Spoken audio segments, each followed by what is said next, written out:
Yemen व हबशा का बादशाह अब्राहा था।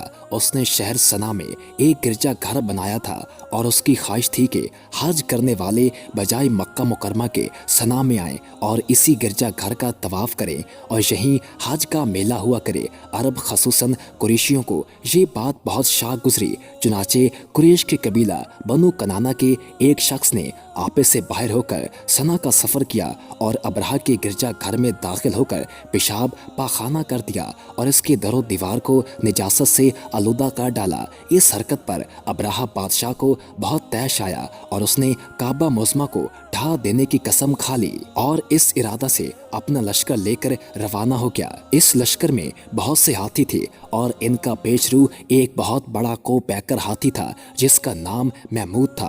अब्राहा ने अपनी फौज लेकर मक्का मुकरमा पर चढ़ाई कर दी और अहले मक्का के सब जानवरों को अपने कब्जे में ले लिया, जिसमें अब्दुल मुत्तलिब के ऊँट भी थे। शही अब्दुल मुत्तलिब जो हमारे हजूर खातमुल नबीयीन सल्लल्लाहु अलैहि वसल्लम के दादा हैं, खाना काबा के मतवल्ली और अहले मक्का के सरदार थे।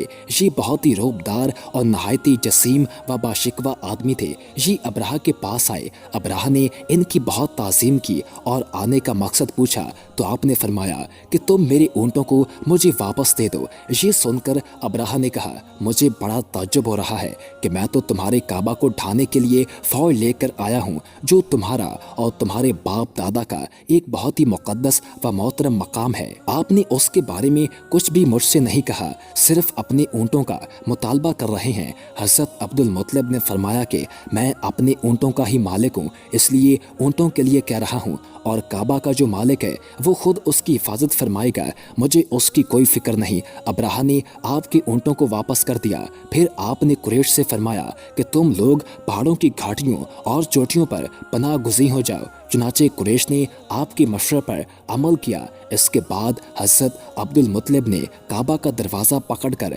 बारगाह इलाही में काबा की हिफाजत के लिए खूब रो रो कर दुआ मांगी और दुआ से फारिग होकर आप भी अपनी कौम के साथ पहाड़ की चोटी पर चढ़ गए। अब्राहा ने सुबह तड़के अपने लश्करों को लेकर काबा मुक़द्दसा पर धावा बोल देने का हुक्म दे दिया और हाथियों को चलने के लिए उठाया, लेकिन हाथियों का पेशरू महमूद जो सबसे बड़ा था वो काबा की तरफ ना चला। जिस तरफ इसको चलाते थे चलता था, मगर काबा मुकरमा की तरफ जब इसको चलाते थे तो वो बैठ जाता था। इतने में अल्लाह ताला ने समंदर की जानिब से परिंदों का लश्कर भेज दिया और हर परिंदे के पास 3 कनकरियां थीं, 2 पंजों में और 1 चोंच में। अबाबीलों के इस लश्कर ने अब्राहा की फौजों पर इस जोर की संगबारी की कि अब्राहा की फौज बदहवास होकर भागने लगी, मगर कनकरियां गो छोटी छोटी थीं, लेकिन वो गहरे इलाही के पत्थर थे कि परिंदे जब इन कनकरियों को गिराते तो वो संग्रेजे फील सवारों के खुद को तोड़कर सर से निकलकर जिस्म को चीरकर हाथी की बदन को छेदते हुए जमीन पर गिरते थे।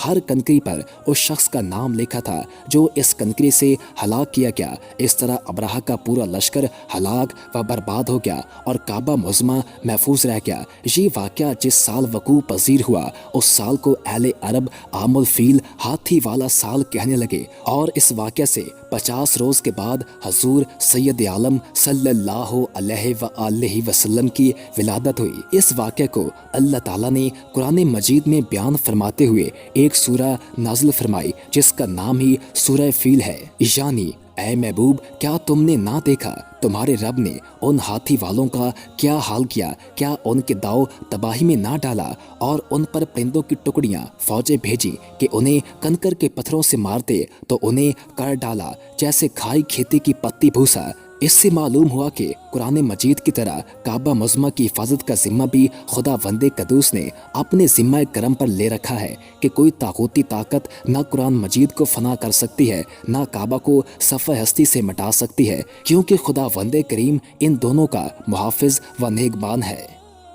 वीडियो पसंद आने की सूरत में वीडियो को लाइक कर दें और हमारे चैनल को सब्सक्राइब कर दें और साथ ही बेल के आइकन को प्रेस कर दें ताकि नई आने वाली हर वीडियो आपको मिलती रहा करे।